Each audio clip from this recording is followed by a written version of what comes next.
Welcome to Stays Crunchy and Milk. If you have questions or comments, we have multiple ways to be reached. Twitter is, of course, the best way for those who need instant gratification. The show's Twitter feed is @SkimPod. SKIMPOD. Stays Crunchy. If you want to hear yourself on the show, why not leave us a voicemail? 216-302-8763. That's 216-302-8POD. Stays Crunchy. For the more patient amongst you, the email address for the show is podcast@stayscrunchyandmilk.com. Crunchy again being spelled with a K. We're available via Apple Podcasts, Stitcher Radio, TuneIn Radio, Google Play, Spotify, and of course at the website stayscrunchyandmilk.com. Please rate, review, subscribe, and share the show wherever you can. Stays Crunchy. And if the pockets is feeling extra chunky, you can put in on this and support our Patreon. It's available at patreon.com/stayscrunchyandmilk. And if you donate at the $5 or higher level, you get an entire extra show each month with even more content coming soon. Stays Crunchy. Our personal Twitters are Tatum216, Lunchbox2099, The Real ODP, and I'm your host, the Internet's Tayrail713. And when I wake up, I recognize you're looking at me for the pay cut, but homicide be looking at me from the face down, with Mac 11's even booming the bass down, scheming. And let me tell you about my life. Painkillers only put me in the twilight, where pretty pussy and Benjamins is the highlight. And I tell my mama I love her, but this is what I like. Lord knows. 20 of them in a Chevy, tell them all to come and get me, reaping everything I sow. So my karma coming heavy. No preliminary hearings on my record. I'm a motherfucking gangster in silence for the record. Tell the world I know it's too late. Boys and girls, I think they gone cray. Drown inside my vices all day. Won't you please believe what I say? Wouldn't you know? We been hurt, been down before. Niggas when our pride was low, looking at the world like, what do we do? Go, nigga. And we hate po-po. Want to kill us dead in the streets for show. Nigga, and I'm at the preachers though. My knees getting weak and my gun might blow, but we gonna be alright. We gonna be alright this time, people, cause I'm about tired of it. But we'll get into that shortly. It is Stays Crunchy in Milk, episode 353. Back up in this bitch again. There was a lot of people who showed us love that when I put out today that we was doing 7 years in the game, and I was like very appreciative of perfect strangers on the internet saying, wow, 7 years in the game, that's crazy, it's amazing, and blah, blah, blah. And I'm like, yeah, we've been doing this shit. It's hot. That's how we get down. But hello and welcome to Stays Crunchy and Milk. That's what we do. We do it every week. I'm joined by the man of 1,000 nicknames. The artist formerly known as Chesterfield Rockwell's the 216 is on Tatum. Bunk that boy in the house. Bang it. We're also joined by the man whose whiskey's secret ingredient, Lunchbox 2099. I have to say, I was able to follow along on those lyrics because it's the only Kendrick Lamar song on my Spotify playlist. That's a good only one to have. I literally practiced that song for way longer than you know and still fucked it up. But that's because I'm angry. I know that like I'd heard it. I think it was on was it Us or Get Out or something? It was like in the credits or some shit. It was some movie or a show or something. I heard it on there and I was like, oh, this is cool. Maybe it was Euphoria. I don't know. I heard it on something a while back and like I Shazammed it and I remember adding it to my playlist. So I definitely have listened to it a time or two. Yeah. A time or two, about a time or two. It goes down. Yeah, like while you were going, I was like, is he going to say everything's going to be all right? And then you hit it. I was like, oh, I know that one. Yeah. It's funny because like Kendrick Lamar has a very distinctive voice too. Yeah, his cadence and his rhyme scheme. We've been down with since I've been down since Section 80. I don't know if you was on there from what's his first drink called? Overly Dedicated. Overly Dedicated. I don't know if you listen to Overly Dedicated, but I got in with Section 80. He kind of reminds me of the dude from The Wire, the way he looks. Like the guy would go around with the trench coat and the shotgun. The name of a couple episodes ago? Omar? Oh, Omar? Yeah, it's Omar's Money. I haven't seen the show in so goddamn long that like I have a hard time remembering everyone's name. Well, are you planning on getting down with some HBO Max? Maybe at some point. I just canceled HBO. Yeah. I got HBO for like 2 more days or some shit. I got it till like Monday. I know you. Well, before you cancel HBO, get HBO Max so you can watch your girl. What's her name? The girl with the big old teeth and the red hair. Anna Kendrick. Yep, Anna Kendrick. Her show on HBO Max. Oh, she has a show? Yeah. She's got a show on Quibi as well. You know what I'm saying? Trying to, if you're trying to get your Anna Kendrick pop. Did you see that they got Reno 911 new episodes on there? I am aware. Yeah. When I saw that the other day, I was like, okay, I see you. Yeah, I got a notice from, because I have T-Mobile, and they were like, yeah, since you have T-Mobile, you can get Quibi for free. I still haven't tried it yet. I don't know if there's anything that I really would want to check out. I mean, Reno 911 was pretty funny, but is it still funny? Yeah, I don't know. I feel like Super Troopers was good. Super Troopers 2 wasn't as good. I don't know if Reno 911 would be as good as Reno 911 OG. Yeah, because another thing came back is Crank Yankers. And I was like, that show's been canceled and come back like 17 times already. Really? It was on like MTV, and then it moved to Comedy Central, and what, now it's on Quibi, you're saying? This shit just bounced around. It's back on Comedy Central. Oh. Maybe it's just been going for the last 15 years and I didn't know it. No, it just came back like recently, maybe in the last couple of years. They do the same shit with Celebrity Deathmatch. I don't think Celebrity Deathmatch has been back since like it's been a while since that one. Since the early aughts. There was talk that they was going to try to bring that one back, so we'll see where that goes from. But I'm gonna get the party started today because T's in the space, and I just want to talk. And I was like, I literally I couldn't even sleep last night. I was so fucked up over this, and so we're gonna run down a line of things in a segment that I have named. Or that I'm just going to refer to as, for this one time, white people being awful. And we, of course, will start with George Floyd, who was a security guard at a restaurant in Minneapolis, Minnesota, or at least in the Twin Cities area. And he was... They called the police saying they thought he was forging a check. That has not been proven at all. So, that being said, even if he was forging a check, and like I said again, none of that's been proven. And in fact, if I'm not mistaken, they said it has been disproven. But I don't got that in my story right here. Forging a check is not a capital crime. Last I checked, and you cannot have your life taken for check forgery. It's just not what we do in this country. We live in a country of laws. But I want to tell you about George Floyd, who worked at a Latin American restaurant called Conga Latin Bistro in the city. And he had worked there for 5 years. He rented a home from the restaurant's owner. He loved hugs from his regulars. You know what I'm saying? People who knew who that guy was because he kept them safe in the restaurant they went to. And people, even from high school, called him a gentle giant. And like I said, police were called because they said he was forging a check. Forgery in progress is what they said. And for whatever reason, they said he resisted, though video proves to the contrary. And for 7 minutes, officer kept his knee on George's neck when he literally told him, "Hey man, I really can't breathe. Everything's kind of hurting right now. Please, can you just get off me?" And they didn't. And George Floyd died in a parking lot of a store that was just some bullshit.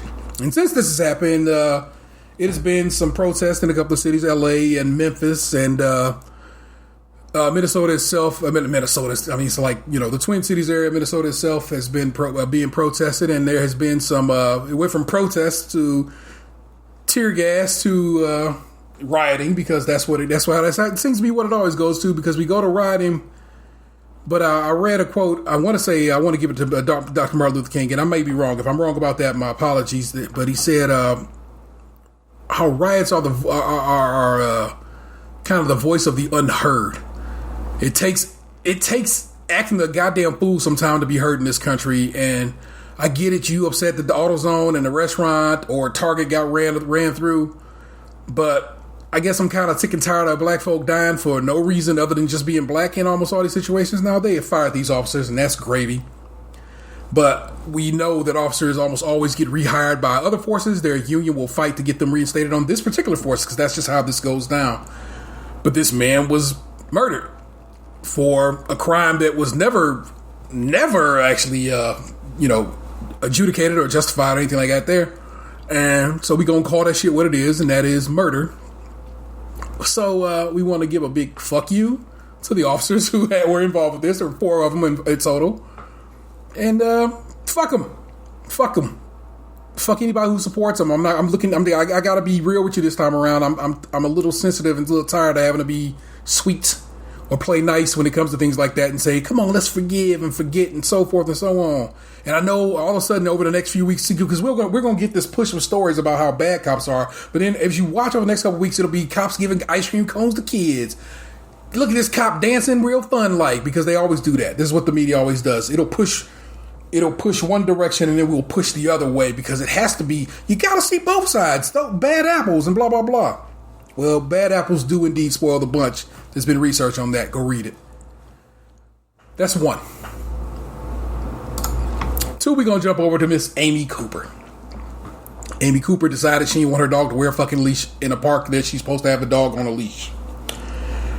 When approached on that shit by a man who said, hey, get your dog on a leash, she went the fuck off and decided she's going to call the cops and go, as my man Box so eloquently put, 0 to Karen real fast and be like, it's an African American man. You can always tell folk who don't fuck with black people call us African Americans. Folk who get down with black folk can say black, have always said black, and will always say black because they know black is okay to say. But people who don't, they go with African American. You can hear it, and they seem mad uncomfortable saying even that. And it's like saying you watch ebony porn.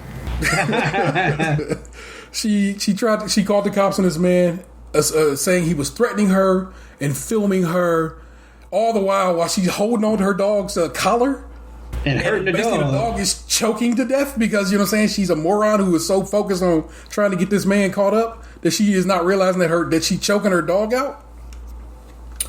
The man who she tried to call police on is a 57-year-old bird watcher, bird aficionado, Christian Cooper, no relation to Miss Amy Cooper, and his sister posted the video. I guess he showed it to her, and she posted it, and that's how it kind of got some traction. And Amy Cooper was fired from her job, and of course, the internet goes wild on her. But not just the internet going wild on her. It seems that the press has just been looking into everything about this woman.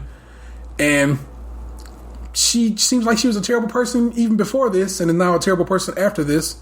The place where she adopted her dog came and took the dog back from her.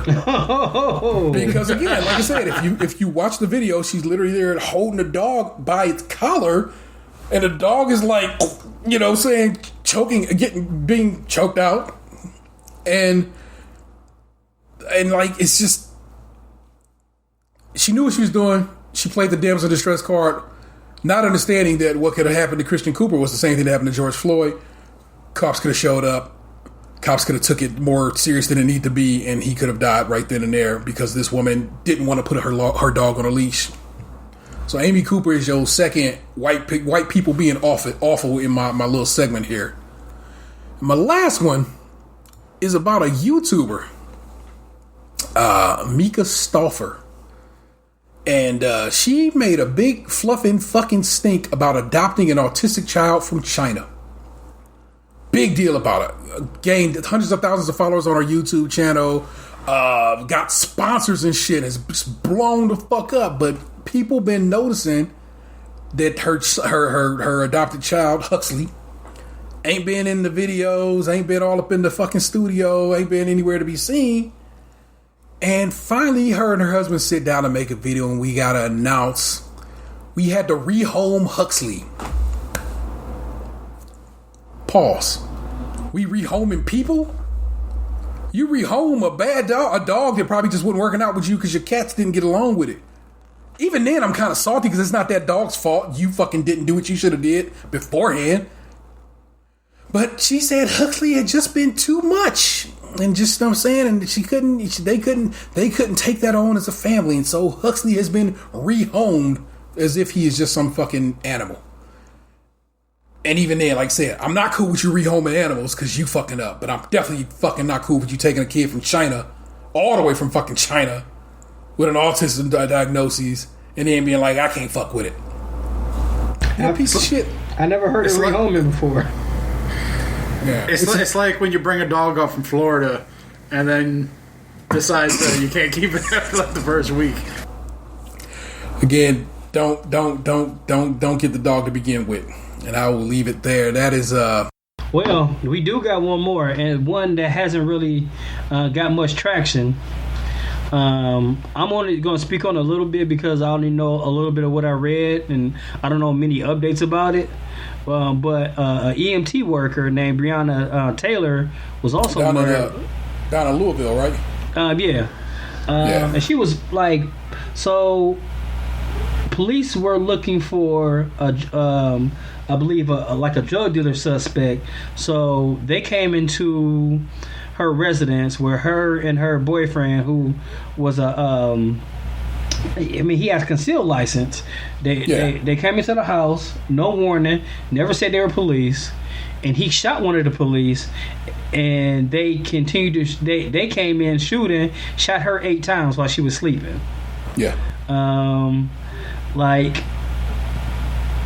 That story hasn't. I mean, with all due respect, I mean, I know all these other stories are horrible as well, but we can't forget about our black women too. No doubt. And the only reason I didn't put it on my white people being awful list is because I don't know the officers involved. The officers racist. Yeah, that's true. Yeah, and so I didn't want to just make the assumption that they was all white, because who knows? You know what I'm saying?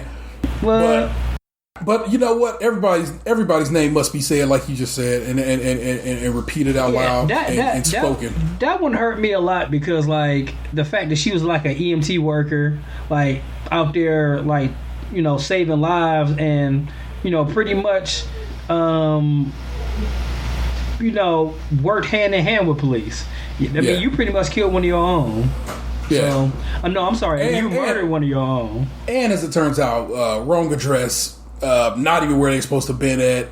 Don't know if that's just actually going to be true that they were looking for a drug dealer, because oftentimes these things are not true or are proven to be false blatantly.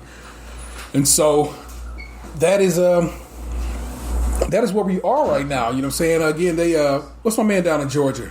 Because that story has been, of course, wild. I don't know how to pronounce his name. I'm sorry, but y'all know what I'm talking about. What's been wild about that is the guy who videotaped that incident, saying he had the videotape because he thought it would prove his friend's innocent. He himself has been arrested for murder. They said he was riding in the back of the truck and a part of this, and basically had this whole ambush. So I mean, you can just add that to the pile of white people being awful in the name of this particular segment. I have 2 things to add to all this at the moment. Right. So one of my buddies goes up to Minneapolis like multiple times a year. All the time, yeah. Yeah, and he actually met George Floyd last year and got a hug from him. He said the dude was real sweet.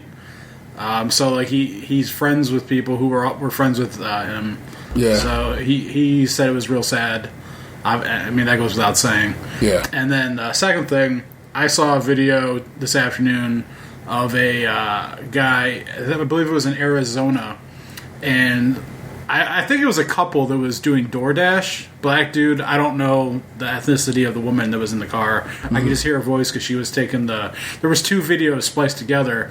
So she was taking a video of, I guess, her boyfriend or brother or whoever trying to enter an apartment complex with the food that was ordered. So they were doing DoorDash delivery. Mm-hmm. And some dude was in the complex, and I don't know if he lived there or if he was just crazy or what, but he was holding a gun and not letting the DoorDash guy make his delivery. And then the second half of the video, someone up on like a higher floor in the apartment shooting down on the guy with the gun, like talking to the black dude about free America, and I don't know. He was like patrolling almost, and he was just standing in the pathway, not allowing the dude to like enter. So the dude had set the bag of food down in the parking lot, and he was just like standing around his car. And someone had to have called the cops because the cops showed up, and the dude was holding the gun, put the gun down. And that's like where the video cuts off, like the cop car. You could see it off like 10 spots down the way. Yeah, most of the time when you see people doing DoorDash and Grubhub, they usually do it in teams. Like, It seems like it's not really a safe job, and you know, like, did you? That and like I imagine it helps to have someone to talk to while you're doing it. Yeah, I mean, just try to like survive on a normal set of basis. It just seems like, you know, it just seems like the world is just getting worse, man. Like before, you just had to be afraid of, you know, normal shit, and now it's just like, oh, don't touch your eyes in your face.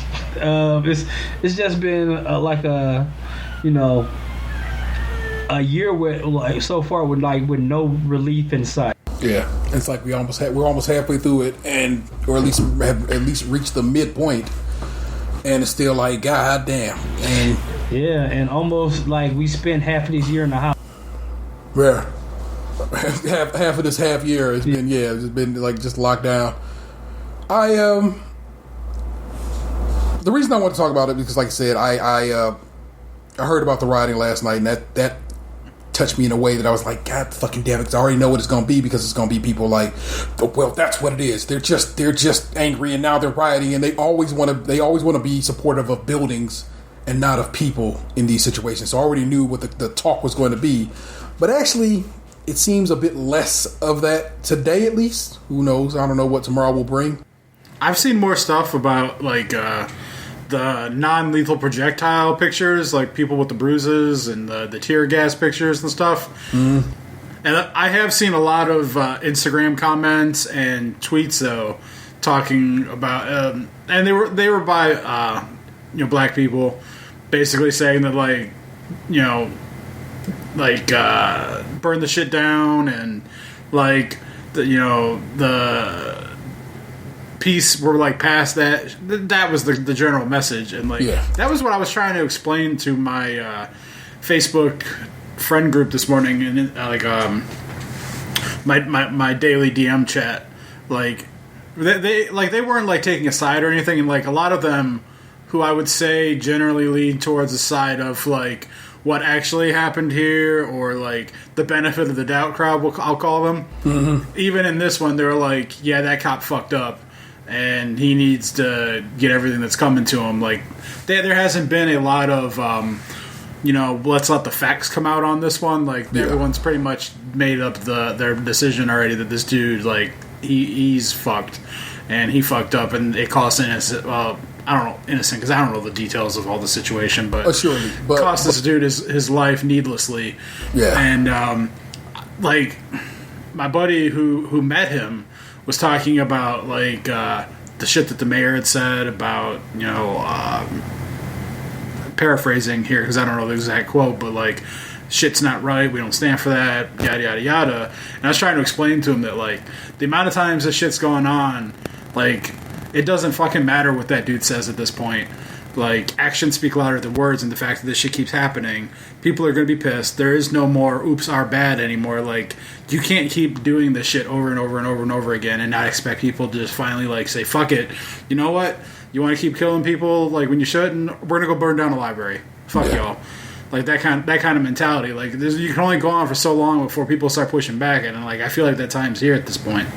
And it's like we already have been sitting on this dangerous cusp of people just like people mad because like, okay, I get it, and I'm not trying to all of a sudden side with these people who are protesting stay-at-home orders, but some of those people have a legitimate gripe in that, like, bro, I can't work, and my state is on some bullshit, and not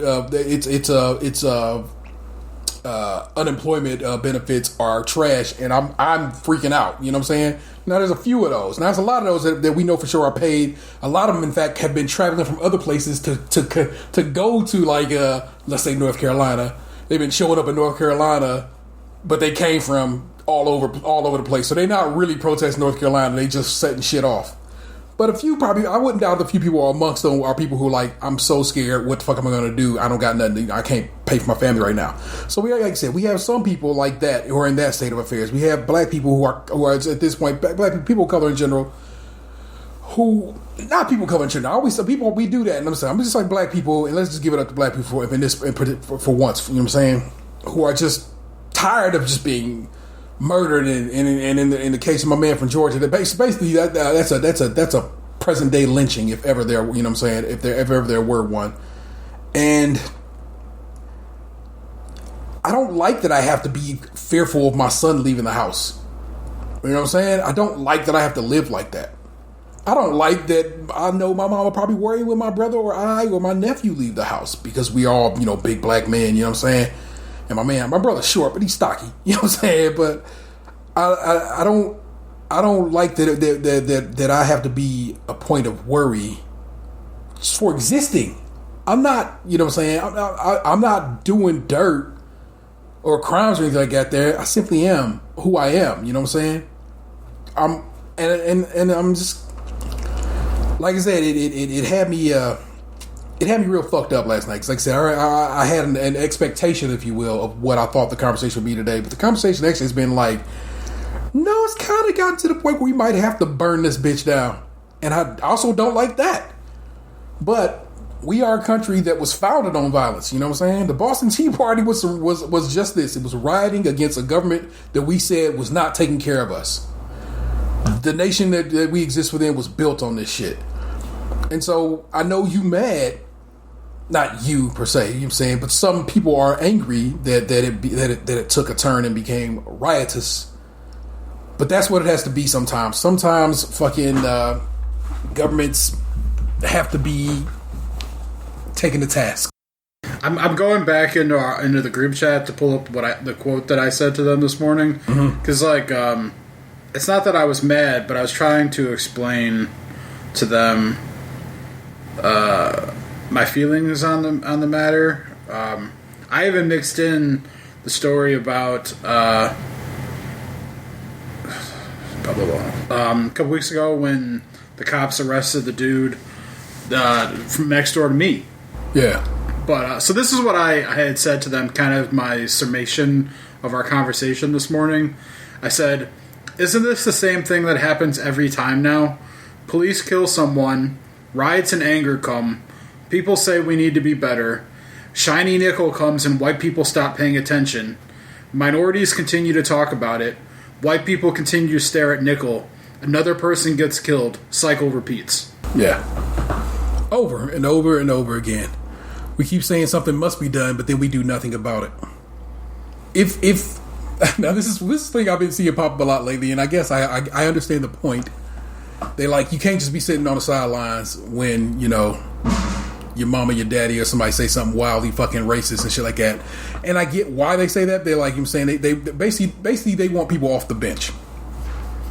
And I feel kind of bad now. Sorry to cut you off. I feel bad that I wrote the word minorities in my rant. I should have said non-whites, but I apologize to everybody. Yeah, but I mean, minority ain't wrong. It's just, you know what I'm saying? I know, but it feels demeaning, and like I'm not happy with the fact that I wrote that. Yeah, well, hey, hindsight's 2020 as always, man. I am, again, I don't know what to fucking say, man. I don't know what to fucking say. I don't know what to do currently, you know what I'm saying? I just know that I am distraught that this seems to just happen and happen and happen and happen and happen and happen. And these are the cases that we know, and these are happenstances where some of these things are filmed. Like, what if that man didn't film that woman in the park? You know what I'm saying? It's like, what could have been the result of Amy Cooper calling the cops and saying this African American man is threatening me in the park? You know what I'm saying? And what if this cop wasn't filmed just killing this man right then and there? You know what I'm saying? What are the results of that? You know? And so it's like, not every fucking instance of this has been filmed. The cop that killed George Floyd had 18 previous fucking complaints against him. And not once was he punished for any of them. He's a terrible cop. He was already a terrible cop, and they just said, yeah, but you know what, we'll keep him on the job. 18 complaints. You get three. Is that stuff like a matter of public record? Yeah, that's how I can tell you he has 18 complaints. That's why I was only wondering, because I'm like, how is it that like no one ever hears about this shit until something like this happens? Like, how does it that like 18 public complaints were filed and no one was just like, that doesn't, like, we don't have someone monitoring the complaint department, Well, yeah, that's the point. In a lot of these cases, they don't have someone monitoring the complaint. the in that case, the wolves watch themselves, and they fellow wolves just like, nah, whatever. That person was just bitching. You know what I'm saying? The problem that comes with all this too is that like it becomes like it really is a mini war in a way, because like I imagine a lot of what goes into being a cop is sort of like a brothers in arms mentality, because you good cops and whatever, they put their lives on the line in situations a lot of us wouldn't be involved in. And it is very military-esque in that brotherhood, I would imagine. So like you would have to think that like while some of his fellow police officers probably do think this is a shitty thing, that like there is that like loyalty that comes with it as well. Yeah. So it's like this dude may have fucked up, but like he's still gonna be like protected, Yeah, surely. Like I said, he will. This cop again, who has 18 complaints and now a murder. You know what I'm saying? I'm just gonna call it what it is. Will find work probably before the year's end if he's not reinstated by the police force that just fired him. Because again, how do you not go to jail in this situation? Because honestly, police unions are strong. The prosecutor in the Twin Cities area has already said he doesn't want to rush to anything. So already, and that's another thing. That's something that I learned during I want to say during that first season of Serial, how close prosecutors work with cops, because for whatever reason they want to believe that they are a part of the same side of justice. In reality, they need to be their own separate entity, and they need to take the information and see what they need to do with it. But they don't do that. They work as a team, and because again, like you just said, there's a brotherhood and that involved in this situation. That prosecutor is also like, well, these is my folk. You know what I'm saying? They've gotten me multiple good convictions that make my record of conviction look good, and I got dreams of becoming a judge one day, or I got dreams of becoming an elected official of some sort, and I look better if it says we put this many people in jail, and and these cops have helped me do that. But like I said, the reality is that system is bullshit, because that system again makes the people who should be fighting against you know what I'm saying,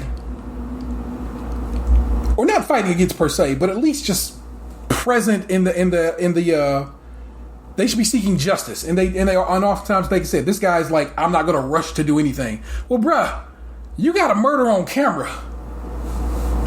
There is nothing that man was like I said, you seen it. I don't know if you've seen the video. I didn't want to watch it. I haven't watched it. I've seen so much of this shit at this point that like, I mean, what else am I gonna see? Like, yeah, I get it. Surely, and I agree with that. I actually have not watched. I've seen a lot of the images of the officer with his knee on that man's neck, but I did not watch the entirety of the video because I didn't want to see that. Same. It's like it's not to be disrespectful to that man's memory in any way, but it's like I can only watch so many people get killed, like before it's like I can't take the shit no more. Yeah, and like I said, because prosecutors and cops work together, they one does not. What one should be doing is prosecutors should be looking out for the justice, looking for justice for the people in society. Cops should be, protecting and serving. These are things, but they should be doing it separately, utterly separately. Like I said, they should not be bumping heads at all. It's like if you worked in a company and you reviewed things, well, your marketing department shouldn't have any say over what you review.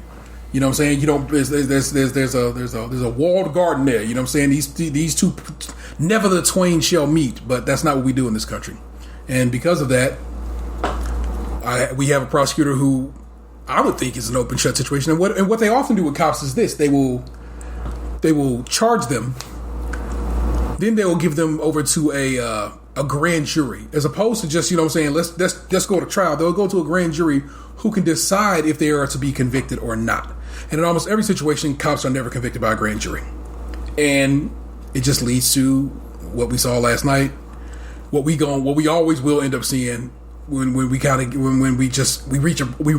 breaking point where the release valve has to be turned, and that's what it is, man.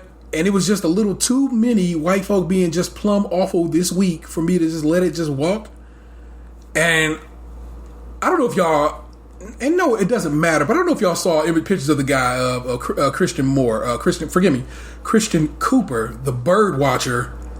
Like they like he's just a nice dude. And though it shouldn't matter, went to Yale. You know what I'm saying? A Yaley.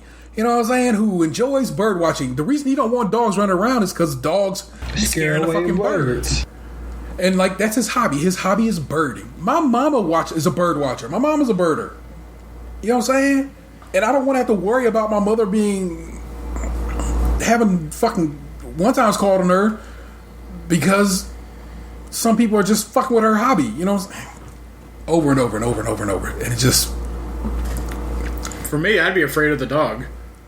Well, that's what that man says. But he said, so what it is he's been prepared for this. He's had this happen before, so much so he keeps a bag of dog treats on him to calm a dog down in case they wildin'.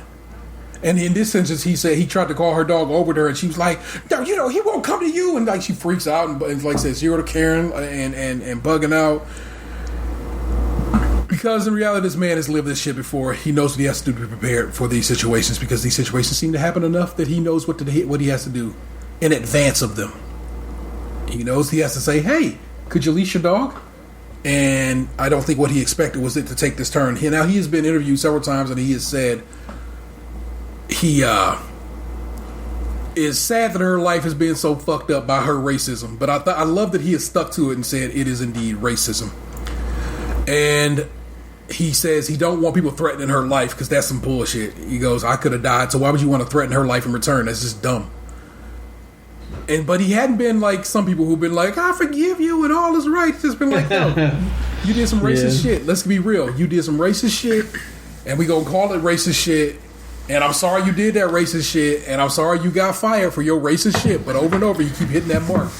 Yeah, it was racist. I'm glad that you brought up the religion aspect of some of this a second ago, because you reminded me of something that I screen capped yesterday. Mm-hmm. So I went on Twitter at one point yesterday, and I saw someone in my timeline that I follow said something about an NBA player.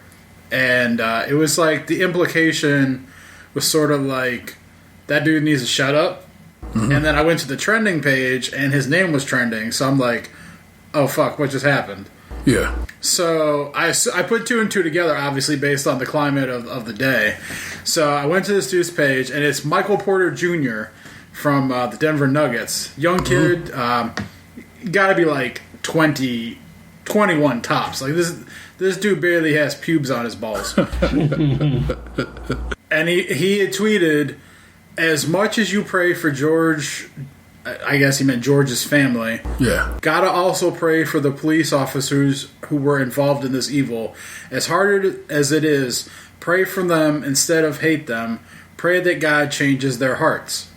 Yeah. And so, like, I understand where he's coming from, because someone who went to Catholic school, and you know what religion teaches you is to like forgive and you know not go towards hate, but try and go towards love as your way, rather than focusing on your anger and disappointment and all those aspects. So I understand where he's coming from in that regard.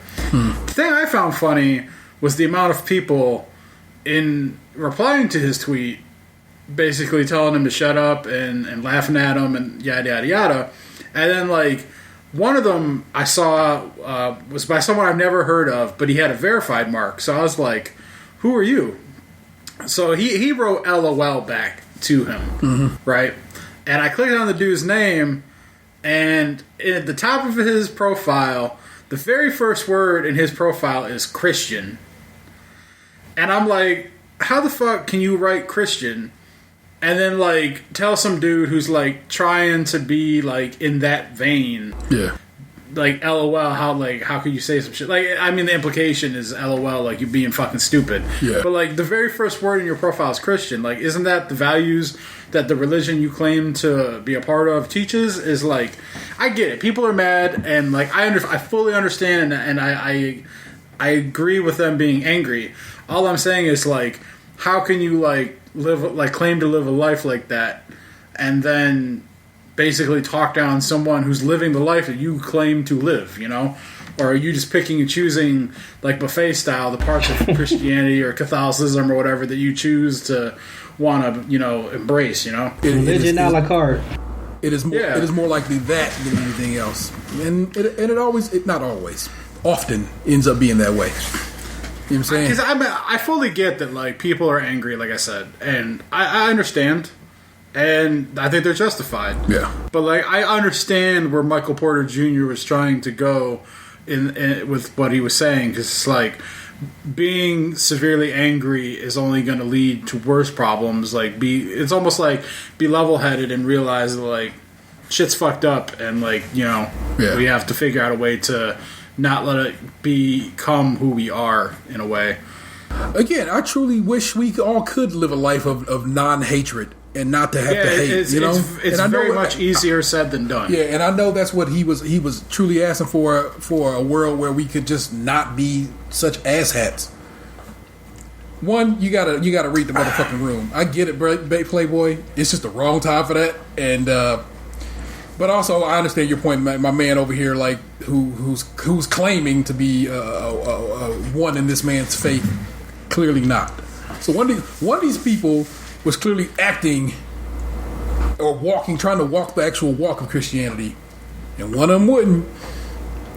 And it really was just like, it was like almost like a too soon kind of thing, but like with that kind of like that, I feel like that's the type of mentality where like, when's a good time to approach that kind of thing? Because it's almost like we need to say this now before shit gets too bad. Yeah. But then, like, people don't want to hear that kind of thing, And this is coming from someone who's not religious. Yeah. I just understand, like, because they reminded me of something that I had, one of the audiobooks I listened to. I don't remember the guy's name, but it was almost autobiographical, where he talked about how he was a lawyer, but he's, like, super religious nut, and he was in Africa. I guess it was like the kid and him met Obama when Obama was in office. Yeah, he adopted him and shit. But some witch doctor in Africa was abducting children and killing them. And the one kid, the kid got away somehow, but he was all fucked up. And they nursed him back to health, and he was able to identify the witch doctor, and he got sentenced to prison. And he was talking about how the witch doctor, when he was in prison, basically apologized for all the shit that he did, and the dude was talking about how rather than hate this man and let it consume him for the rest of his life, he decided to accept his apology and move on with his life. So Michael Porter Jr.'s tweet kind of reminded me of that story. I can't say that's what he was going with, because there was no mention of apology or forgiveness or anything like that, but it was more of let's move forward without hate and think rationally. That's how I took it. Yeah. I don't know. Yeah. Well, hey, why just quick? It impressed me how quickly the mob can turn on someone who's trying to just be let's be cool here, and it's no, fuck you, we're gonna burn your house down too. Yeah, but sometimes you need a little bit of a grace period before you give your opinion. Do your research, or just wait until everybody's a little bit less angry. Sometimes, let have your mental stuff come out. Say what you got to say, and then, because everybody's angry. It's kind of like when Kobe passed away, and his body hadn't even been found yet, and people were calling him a rapist. Yeah, I kind of feel like that was a very bad situation. I don't know what happened. I can't say he wasn't. I can't say that he was. The thing about that, though, is it's those people want to be so vindicated in their justice that in a moment like that, where a family was just ripped apart, a child died, other families passed away, it's a somber moment of sadness, and then to just be haha, we got our vindication, the rapist is gone, it's like it's so unnecessary in that moment, like you were saying. You know, like I get it. You know, this one I don't feel was like that egregious because it's not like he was sticking up for them per se. But you know, I understand what you're saying. Well, there you go, folk. I just wanted to get some of that off my chest. I, of course, want to talk to about with my best friends who, you know, saying have perspective and give me perspective oftentimes, and so I did just that. And so, guess what? White folk is being real awful this week. Hopefully, they'll get better next week. Can't call it. Won't call it. But I got two action-packed am out of assholes that in both situations had me like almost on the floor. I was like, you got me all the way fucked up. So. This is. I don't think this is gonna become a regular segment, but I don't know. Maybe, maybe I'll toss you. I think it's fun. Well, for right now, we go with a little bit of am I the asshole. So this is, am I the asshole for possibly making my parents homeless? I'm gonna need some more context on that. I'll give you that right now. This isn't just me. It includes my twin brother. My brother and I, 17, male, were in accidental pregnancy. For context, our oldest sibling is 37 and has a kid who goes to our high school. Basically, they go to school with their nephew or a niece, said kid. Our nearest sibling in age is 28. My parents always made it clear that we weren't supposed to exist. They were never abusive. They were never abusive or neglectful or anything, but they were kind of cold our whole childhood. My brother and I will graduate high school in about a week. And we'll be 18 in 2 weeks. Yes. And we'll be 18 in 2 weeks. My parents have told us that as soon as we turn 18, we have to pay rent. Neither of us have jobs, and we probably won't be able to get jobs right now. I confided in my sister that I'm really stressed out about this, and she offered to let my brother and I stay with her while we're in university, completely free of charge. I'm really grateful for this, and we're planning on accepting her offer. I told my parents about this and they freaked out. I guess my mom was planning to move to part-time work and they needed rent for my brother and I to keep up with the rent. They said they have provided for us our whole lives and we should pay them back now that we're almost adults. I mean, it's true. They have given us everything we needed for 18 years and I really don't want them to be homeless if they can't afford rent. But I don't know how I would even afford to live with them. Am I the asshole? Edit. My brother and I are both have some savings, so we could conceivably pay rent for a few months. I also feel guilty moving in with my sister because she has 3 little kids and a cat to take care of, and I don't want to put any extra strain on her. None of my siblings have a great relationship with our parents, so my parents won't ask them for help. Edit number 2. I'm actually shocked by the support here. I've been talking it over with my brother, and we're going to move out as soon as possible, as soon as we legally can. Thanks, guys. Also, I don't know how to add a photo, so for all you guys asking for a cat tax, I'm just going to tag my sister somewhere in the comments, and you can go look at her at Eris on her profile. So apparently, if you went down into the comments, they discussed his sister's cat. So because the internet. So this sounds like parents who thought they were going to be able to like get the kids out of the house, live that like post-kid life, live it up, whatever. And then, like, dear old dad either didn't put the rubber on or some mishap had happened. And they're like, fuck. We got to do this shit again. As you read into it, there are 6 of them total. So they already had 4 kids before they fucked up and had twins. Yeah, this is like we had to legally take care of you for 18 years because we fucked up and had you, which we have admitted to you. And now that you're 18 and we don't have to have you here, we're going to guilt trip you into paying us back that money that we lost when we fucked up and made you 18 years ago. Correct. Them boys didn't ask to be here. Therefore, they are not responsible for any of this bullshit. They parents got to live it. That's their fault. Yeah, like the mom being like, how dare you leave because I was going to take it easy at my job and I was expecting your money to make it so that I... What the fuck? What kind of shitty ass parent bullshit is that? That's the only part I kind of felt was like kind of whack. But because like they gotta be able to leave at some point, right? Yeah, I kind of feel like yes, when you're 18, you should start chipping in some.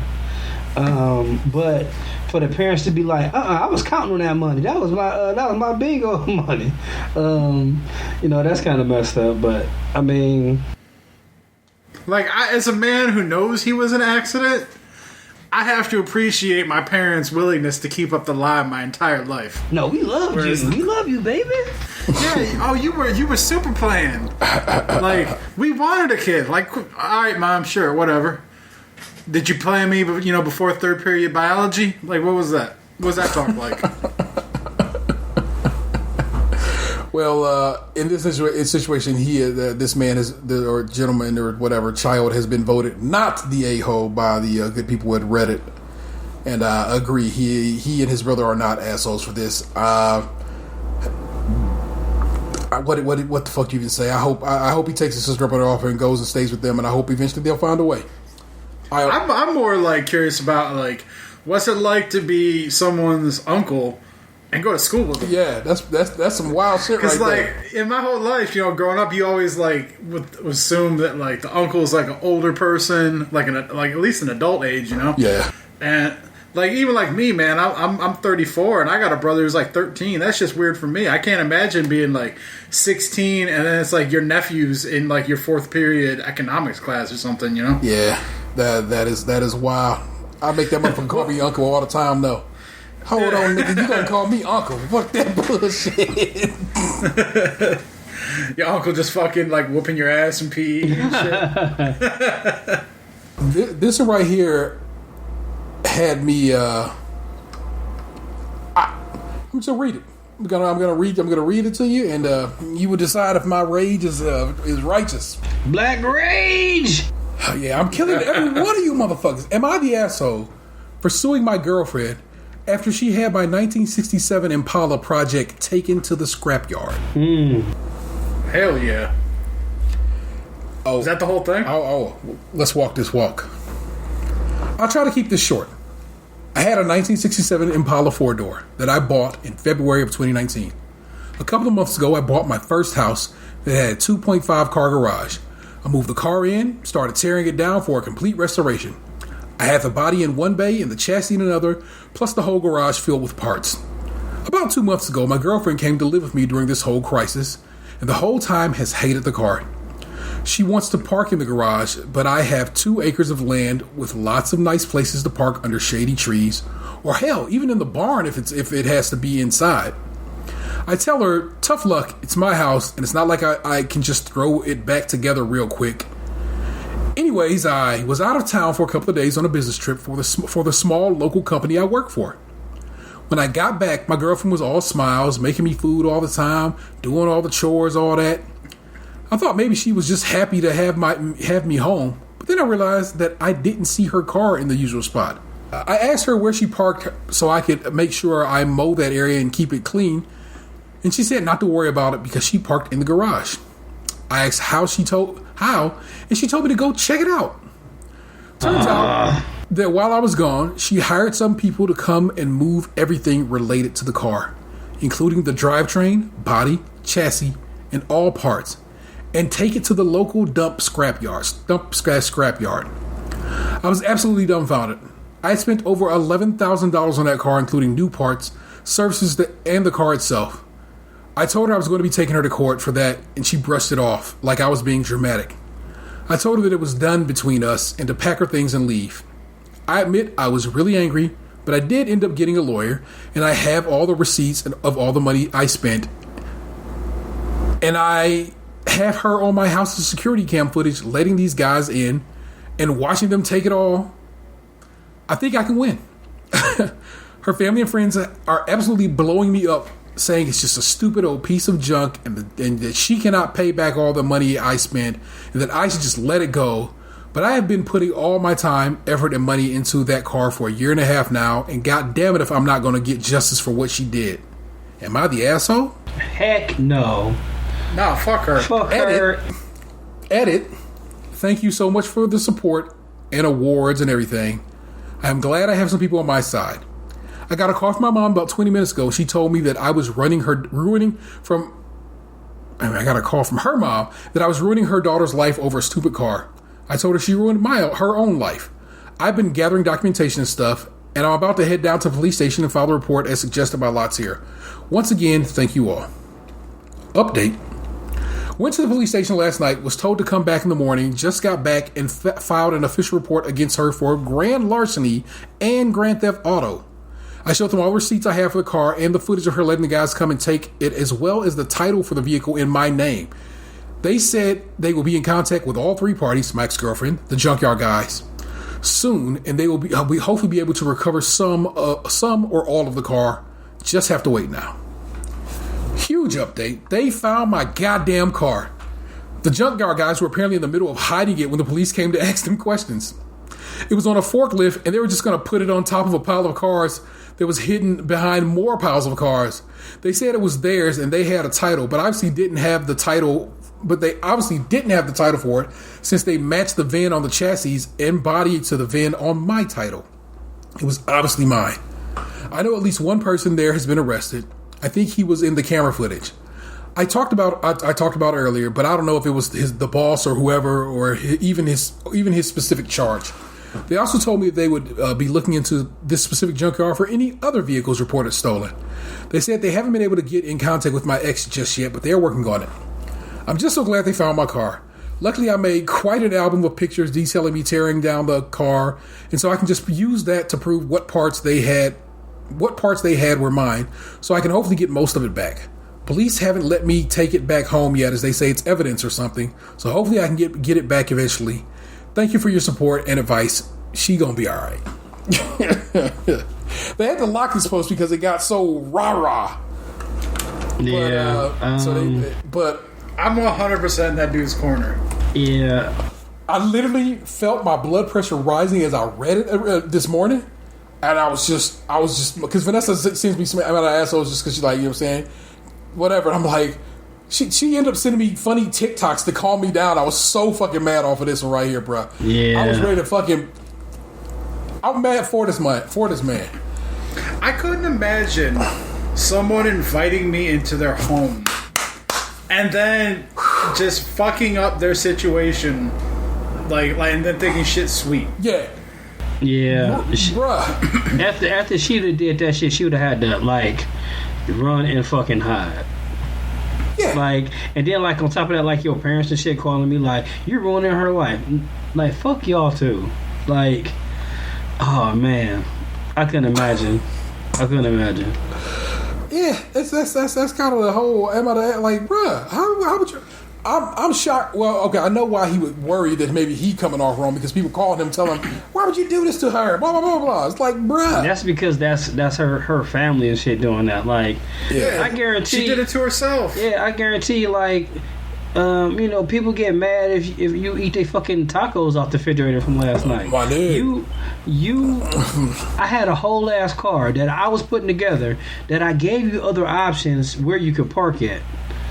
Yeah, on my property. Yeah. This ain't our property. I own this motherfucker. I let you stay here. My house is on the mortgage. And only because of Corona. Yeah, my house, my name's on the title. My name's on the mortgage. My name's on the title of that car. You don't own a goddamn thing on this multi-acreage. You have no right to come up here and decide to trash my belongings and think I'm just gonna let shit slide. Fuck that. Bruh, it's like something should have gave him up. I don't know what alarm should have been ringing his head this whole time. Like, she don't seem right. Yet again, this is another case where I feel like I know we were. I think I was in the chat the other day where it was the episode of Maury when the dude wasn't the father. Yeah. Where that dude, like the audience was booing him and shit. He stayed relatively calm. Yeah. For this dude to think level-headed and be like, you know what, you gotta go, and I'm getting my coins out of you. I'm not gonna do anything else but try to get my coins back or my car back. Yeah, because I'm like, in my mind, I'm like, I just want to sock her in her fucking head. And I know, man, that would have been the hardest thing in the world to to not do. The fact this man was able to stifle himself from not taking it to immediately to violence, because I just, like I said, in my mind, I'm like, I probably would have just walked away to not punch her in her head. But you know what I'm saying? I just would have been like, I gotta Just turn my ass around and walk out this fucking door for a little bit. By the time I get back, you got to get the fuck on out. You got to be gone. And that's just the end of it. And like I said, he found that inner strength to be able to say that and do that. I don't even want to smell your scent. Spray Febreze in this bitch before you go. It's like, nah, dog. You going to jail. That's another thing. Like I said, this isn't just, yes, it's financial, no doubt. But one, that's well past, that's a big ass lawsuit. That's well past small claims. Yeah, and on top of that, yes, it was financial. You said he spent $11,000, but like, I am a person who does collect things and have things that like, you not only like have sentimental value, but like, you know, some of the shoes I own, like, I own them for certain reasons, not because these Jordans look cool or these Bo Jacksons look cool. Like, I was doing this in these. I bought these because of this, and this is a time in my life I had these, and you don't know what stuff means to people, and like the fact that like not only was like she was like super callous about that shit, like she knew she was wrong when she like tried to sweeten up on him. I want to know, like, how did she get in contact with this particular junkyard that was willing to skirt the rules and take this car? Like, because the way he described it seems like they got a little operation going here. Exactly. Is this like Get Out, where she just dates dudes who got like, you know, like classic cars, and then she like slithers in and like scams them out of their car? You know. What most likely happened is, she gave that shit away. She pretty much gave them $11,000 for nothing because they a junkyard. They got the rest of the shit to put this car together. Like, he had, you know, a lot of the parts ready already. Well, then if the parts are brand new, like, they know that shit's got value. Yeah, they knew what they had, and it was just like, so you just want this out of your garage? Of course, yeah, we'll do it for free and everything. Mm-hmm. And that's the fucked up thing too, because it's like and that's what always kind of pissed me off about like my stepdad. My stepdad pulled this same shit on me in a roundabout way, because when I was living at my mom's house still, I had that '88 Lincoln Town Car where the head gasket blew and the engine kind of fried. Yeah. He took my title when I wasn't around, and he took my Lincoln Town Car to the scrapyard and scrapped it and kept the money. He got my whole life fucked up, bruh. I mean, that's why I didn't pay rent for 3 months, because I didn't like tell them why. I just didn't give, like, because I was still living at my mom's at the time. Yeah. And when I found out about that, I was like, all right, well, you guys, I'm thinking in my mind, I'm like, you guys just got 3 months worth of rent out of me, because I'm not giving you more money when you took my car and scrapped it for the cash. Yeah. Yeah, that's not good. I feel like like sometimes in life it's just like, just try to be on the up and up. Like the softest pillow is a clear conscience. Like, be right about stuff, and like sometimes you just don't have to worry. I just can't imagine being like having the audacity to think that like that shit's okay. That like, oh, you know what's the big deal? It's just a car. Like, almost like I'm more important than every other thing you've ever worked down in your entire life, even though, like, you know, you're only letting me stay here because, like, of Corona. Like, we don't live together. We're not married. like how? What do you mean that you won't just give up everything in your life that I tell you to give up for me? Like, who the fuck thinks like that? Like, that person clearly didn't give a shit about this dude. No, if that's their way of thinking. Yeah. So this guy dodged many bullets. Yeah, for sure. man, I hope that he gets his everything works out, because he said he got his car back, right? The police have found the car, and like I said, have already arrested at least one person. And this, like they said, this only went up a day ago. So like I said, he got wise and did what he's supposed to do, and that is go file a report. And when you file a report in that manner, like I said, it's grand theft auto, it's grand larceny. These people took a car without the title, which was already also illegal. You know what I'm saying? Well, apparently, she told them it was her dad's car, and she didn't know where the title was. They immediately should have just been like, "Oh, well, we can't do nothing about that." That's the response. And who knows? You know what I'm saying? Maybe many person she called before that had said, no, we can't do shit about that. No title means I can't take this shit. Yeah, most scrapyards will still take it, though. Yeah, so. Yeah, because in that regard, like, it sounds like he's almost got, like, a farmhouse-style type of property with, like, the house and a detached garage, like a workshop garage, like a lot of grassland. So they probably thought, like, oh, she inherited this house from her dear old dad. Dad's gone. She don't give a fuck. None of this is gonna come back on us. Let's get this shit out of here. Whoops, pal, surprise! You've been zapped. I mean, sort of, but then it's like, bruh, it's like you see these new parts. Well, you know what? I guess because I know folk who had people to be horrible. Yeah, I mean, I've seen plenty of episodes of like pickers and shit like that where like like they bought new parts, like they were gonna do the shit and they just never did it and then they passed away. Yeah, American Pickers, I like watching that show, but they be on some bullshit sometimes. Like, hey man, I'm only gonna give you $50 because this. I mean, I gotta sell it for $150. You know, I gotta make a profit on it. Whew, man. Well, Emma the asshole has seemed to do right by us, so maybe, like I said, we'll call that a an actual official segment of us going over some Emma the assholes. Listeners, please let us know if you are cool with that. If you get down with the get down, you think, okay, I enjoyed that segment, or if you're like, please stop reading those, they get me mad. I got a kind of one real quick. So, are you guys aware of the Ben and Jerry dunks? Yes, I thought I put it in the group chat on the gram. Okay, so these shoes came out, I believe, Wednesday this week. Yeah, they're the Ben and Jerry dunks. They're called the Chunky Dunky. It's a Nike silhouette with like some of the features that you will see on the Ben and Jerry's ice cream pint. So this guy filmed himself with a pair of Chunky Dunkies eating ice cream out of them. Now, yeah, so pretty much trolling. And though people got upset because, like, yes, the shoes are only $100, but now, like, they're going for upwards of. Hold on, let me check real quick so I can give you an exact number of. This particular story just says thousands, so yeah. Shopping. See. Yeah, like, so I would say 1,600, 2K. Yeah. Right now on eBay for $1,899. So this dude is like videotapes himself eating out of the Chunky Dunky. And immediately, like, people are like, come on, man, why are you doing that? Why are you trying to chase fame after, you know, eating ice cream out of a shoe? You kind of disrespecting the shoe.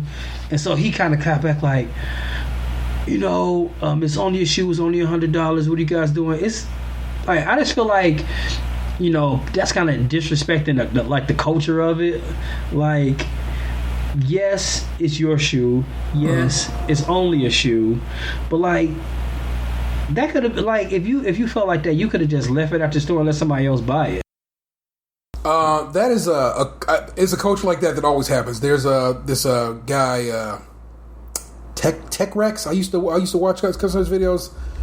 Every time a new Samsung, every time a new iPhone would come out, he'd go and put it through. He'd just destroy it. He'd do everything he can to break it. Drop it off the top of a house. Fucking put the shit in acid, so forth and so on. Drop it down a hole and see if it can keep filming and so forth, and watch what happens on the other end if he can find the phone and get the video footage off of it. I remember they always seem to do that when new consoles come out. Somebody buys one and just destroys it. You know what I'm saying? Like, look at me. I walk in the parking lot and just breaking in front of people who are waiting in line, hopefully trying to get one.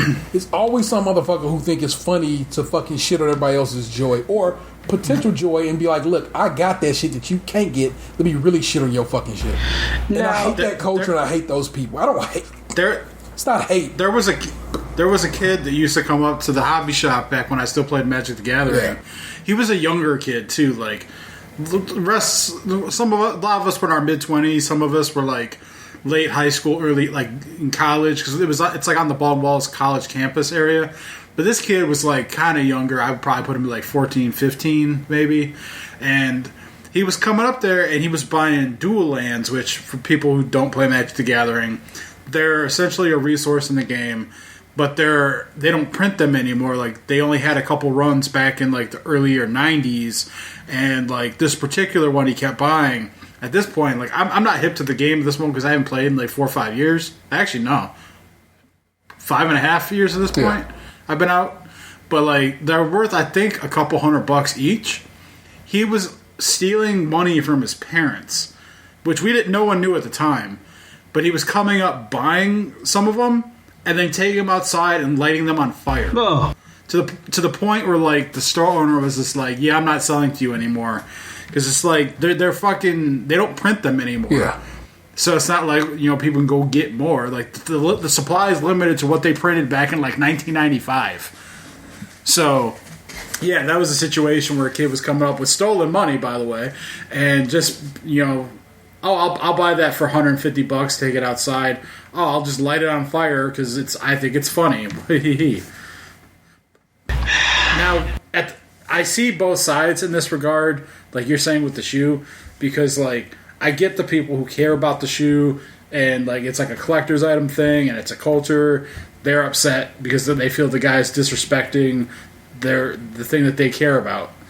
I see the other side too, where he's just like, I own the fucking shoe, I can do whatever the fuck I want with it, and like you guys can't tell me shit. So it's like, it's difficult because I see both sides, and like I don't really think there's like a conclusive, like for someone like me who doesn't give a shit either way, I couldn't really, you know, King Solomon this, because it's like I see both people's point. Yeah, but at the end of the day, like if you don't give a shit about it, then why'd you film it? Like you're just doing it. Him? Yeah. I'm sure that guy was attention grabbing. Yeah, that's what he's doing. Like, I was talking about me, like me looking at a judgment on the situation. Who doesn't give a shit? Like I couldn't pick a side if like I was being impartial because I can see both points. I'm totally cool with you doing what you want to do, but you posting it, that kind of defeats the purpose of what you're saying. It's like, well, why do you care? I care because you put it in my face. Yeah. I mean, yeah, it is. I could see it from your perspective in that regard as being a slap in the face. Like it's like a disrespect thing. It's also unnecessary. Yeah, it's just unnecessary. Like I seen the shoe, and then when I started seeing how easy it was creasing, then I was kind of turned off. But that's a whole nother story. But one thing I wanted to touch on real quick with what T was saying. Now I have watched those videos on like that dude dropping those phones. Mm-hmm. I do kind of find those kind of. I like those videos a little bit. Now somebody dropping a PlayStation just to drop it, I don't understand. Dropping your phone, like, or doing a drop test. Yeah. Oftentimes, CNET does those videos themselves. They're like, they have claimed that this phone can fall from space and survive. Let's test it from just various measures. You know what I'm saying? CNET in particular does real good, what I would call scientific measure. They do testing. They have a metric. They measure. They say from this height, blah, blah, blah. You know what I'm saying? They have machines built for it. You know what I'm saying? Basically a machine to release a phone and let it drop. That particular company, like I said, is doing stuff with let me see if these people's claims or this company's claim that this Gorilla Glass 27 is as strong as they say it is. Yeah, that'd be bullshit. Whereas it be other, like I said, these other dudes is just like, I'm gonna drop it out of a helicopter. Don't you wish you could have got this phone? It's, you know, and it's like there's a difference in like analytics or trying to test and see if something lives up to what you're saying or and just willfully like, I'm about to break this shit. You know what I'm saying? And that's what, like I said, I hate. It's a clickbait culture, man. I guess it's the same thing with news headlines. Yeah. It's the most like radical shit that we can think of to get you to click on whatever we're trying to get you to click on to drive traffic. Like, if it's fucking doing some stupid ass shit with a shoe and ice cream, or dropping a phone, or like stretching a headline to make it seem like the article is something that's really not when you actually read the fucking thing. Mm-hmm. Or like I saw like a video on Twitter the other day of a dude who's trying to make a TikTok on a fucking subway in New York where he had a Tupperware, like if you were storing Christmas ornaments in like a Tupperware box. Mm-hmm. It was full of milk and cereal, and he just dumps it on the fucking subway train when people are trying to get home from work. Like needless shit like that, where like people are gonna think it's funny, but it's really fucking stupid and unnecessary. Yeah. Like it's just So I think that's what it comes down to. Stupid and unnecessary is how I would describe. Good lord. Yeah. Just smack people in their mouth for living and shit. Everything. Well, it really is, because it's like in that video, obviously, like it was a setup, because there's like, his buddies on the other side of the train car filming, and he's just standing there, and he like drops the box, and then he's just like, "Oh, my cereal. Can someone help me put my cereal back in the box?" And it's just a fucking giant Tupperware box, like. And like they obviously like they planned this shit because it was just milk and cereal inside this giant, and he drops it. Like everyone's just like, "You fucking asshole!" Now you're like putting like sanitation workers in a situation where they have to clean up your stupid ass prank, like they ain't got shit better to do, while we're in the middle of this Corona bullshit.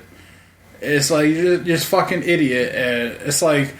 Those are the kind of people where, like, if someone were to jack them in the jaw, it's like you have a really hard time just, like, not looking the other way. Yeah. It's like starting to beat folk up for living and shit. Like I said, it's just like, stop it. What's been going on in your world, Daniel? That is fun, interesting, whatever. You play any more COD, Call of Duty? I did not play the other day because I went to play... like it seems like on Fridays, some of the people I know go to hop on, and I went to get on the other day, and I had 2 Xbox updates to do and a Call of Duty update. So by the time all that shit got done installing, it was about 3 hours later, and at that point, I was already like watching a movie, and I didn't bother to get back in. So I went to play, ended up not being able to play. I finished Runaways yesterday. I finally watched John Wick 2 and 3. I hadn't watched 3 yet. I want to watch 3. I just watched 1 the other day, actually, or like a couple weeks ago. I have 2 on Blu-ray, which I've had since it came out on Blu-ray. Yeah. And I went to watch it the night I bought it, and I fell asleep about 10 minutes into the movie, and I never actually put it back on. So I've owned a Blu-ray that I have never actually watched up until last night. Yeah. And John Wick 3 is on HBO streaming, which, as I told you guys... I canceled HBO and I only had it for a few more days. So I was like, well, I had nothing really going on last night because, like, I'm planning on doing the yard work this weekend because it's supposed to be back down around 60. Yeah. And it's been, like, damn near 90 the last couple of days. So, like, I figured, well, it's already bad. Rather than sweat my balls off here after work on, like, a Wednesday evening in 90-degree heat, I can just wait till Saturday when it'll be nice and cool out there and I'll have all day to get, do all the shit that I don't want to do. But I have to do as a homeowner. So I was like, I'll go downstairs. I'll bang out this Blu-ray that I paid $20-some for 2.5 years ago that I haven't watched. And I'll watch this movie that I'm not going to have the streaming service for anymore, like 3 days from now. So John Wick is like it's such a well-done shoot-'em-up movie. Mm-hmm. It's very enjoyable. Yeah. And the story is one continuous story. So like it's fun in that regard that like each story isn't like its own; it's one giant story broken up into multiple parts. Yeah. Runaways was fine. There were some episodes where I was like, I can't take this shit anymore, and then some episodes where I was like, oh shit, I can't wait to see what happens next. And then when it was over, I was like, okay, I'm okay if they don't revive this. So yeah, I started watching that Jeffrey Epstein doc this morning. I didn't finish it, but and then I started watching Master of None again. That show is so good. I have been doing a similar to you, watching movies that you have owned for that you haven't given a view. I have been spinning records that are just that I either only gave one listen to or bought and never listened to, which occurs. You know what I'm saying? When you're a collector, you just end up buying stuff and like not giving it its proper due.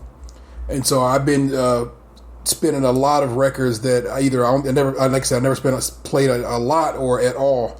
And that has been real fun, kind of going through the catalog of things and like, oh, I was starting to I was starting to wonder why I was buying so much shit. Yeah. You know, it's like I go downstairs and I have like this entertainment shelf full of Xbox games and Blu-rays and shit. And it's like I never play the games and I never put the movies in. And then like, because especially with a lot of it streaming now, it's like it almost felt like Blu-rays and stuff were like old tech. Yeah. But then it's like I put that Blu-ray in last night and I'm watching it downstairs on the projector with the surround sound and everything. And it's like the experience is like amped up compared to like what a streaming movie would sound like. The bitrate. So it's like in that regard, I was like, okay, I can understand why like I would own some of my favorite movies because the quality is better. The bitrate is so much higher, and so your video quality and your sound quality, especially in your setup, you got such nice speakers. Probably just show the fuck out. You know what I'm saying? So it's fun to take advantage of your setup. It was funny because I was laying on the corner of the couch where I was at with the Royal Rumble, where you and your son trapped me in the corner. And I was laying over there, and Smoke Dog was sleeping on my chest. Yeah. And like a lot of the John Wick gunshots, he would like wake up and look around scared as shit, like he couldn't understand what was going on. They popping. He's like, I thought you moved us out of the hood. Oh my gosh. Yeah, like I said, I definitely appreciate Blu-rays and the like. Speaking of which, they're going to do a Dolby Cinema's 10th anniversary re-release of Scott Pilgrim vs. the World coming here in August. And then they're going to, of course, follow that up with a 4K Blu-ray release. And I'm so excited about that idea. Assuming we can all healthily and safely go to movies, that will probably end up being me driving down to Columbus, where the only Dolby theater in the great state of Ohio exists, of course, and watching that because I really love that movie, and I cannot believe it's been 10 years since its initial release. Is that where we went and saw Endgame at? Yes. Yeah. So. And saying, we get the road trip popping. If you're down for some Scott Pilgrim, bro, I'm always down to ride with the crew. So I'm at the point where like anybody might be able to talk me into anything, just so I can get the fuck out of here. I mean, as soon as things get a little bit better, we're going to Detroit like that weekend. Yeah, we got to go get some buddies and some IKEA. Get it popping. So that's definitely on the list. And as soon as they open the border, bruh, you I was just about to ask. Like, I haven't heard anything about that. Yeah, you give me the word, and we will hit that motherfucker. quick, fast, and in a hurry. It is no concern for me, man. I am all about that. I've got like I think let's see, Dallas, Cincinnati, Jacksonville. I've got in Pittsburgh. I got 4 football trips planned for this fall for like Browns away games, but like we've talked about it. Like I've committed to them like verbally, but like my buddy texted me yesterday. I think he realized that I was getting tired of their bullshit in the group chat, and I put him on like basically mute for a while. It's like, I'm getting tired. Like every day now, it's like Corona talk, and it's like what did Trump do today talk, and I'm like I can't take much more of this shit. Like I get it. Like people, are getting restless at home and like they want to talk about death rate, and then Trump's a fucking idiot, so it's just like what did he say today? Like it's just after a while it's like I can't take this shit anymore. Let me back away. And so like I had been in the group chat for a couple hours, so like he texted me and he's like, hey, did you buy your airplane ticket for Dallas yet? Because like Dallas was the first trip that we were all going to take. And it was like the flights were like $100 like 2 weeks ago, but like there's been so much talk of like we don't know if like we're gonna have fans at the games this year, so I'm just like, well shit, I'm not gonna go to the trouble of like buying an airplane ticket and buying a fucking ticket to the game, and then like a month from now they're just like, you guys can't come. I'm like, if it ends up being I have to pay more later on, so be it. But like I think like it'll still be relatively okay as far as price is concerned, because I feel like there's gonna be a lot of apprehension on people's part to do traveling and shit for a little while. So I feel like even if it ends up being like I don't know $50 or whatever, that's I can pay that price because that's still a deal regardless. Yeah. I'd rather like do that. It's almost like paying for the fucking flight insurance anyway, in a roundabout way. Fair. But like, yeah, like it's like I got that shit that like I want to do. Because like the Dallas trip is like October 4th weekend, and then Cincinnati's like October 28th. A bunch of us were to drive down to Louisville on Saturday. Do the distillery tours, and then hit the Bengals game on Sunday and come back. And then we went to Pittsburgh last year, so we were talking about doing that again. I think that was, I'm not sure if that was middle October this year or earlier. I don't know. It's somewhere in there. And then Thanksgiving weekend, the Browns are playing the Jaguars in Jacksonville.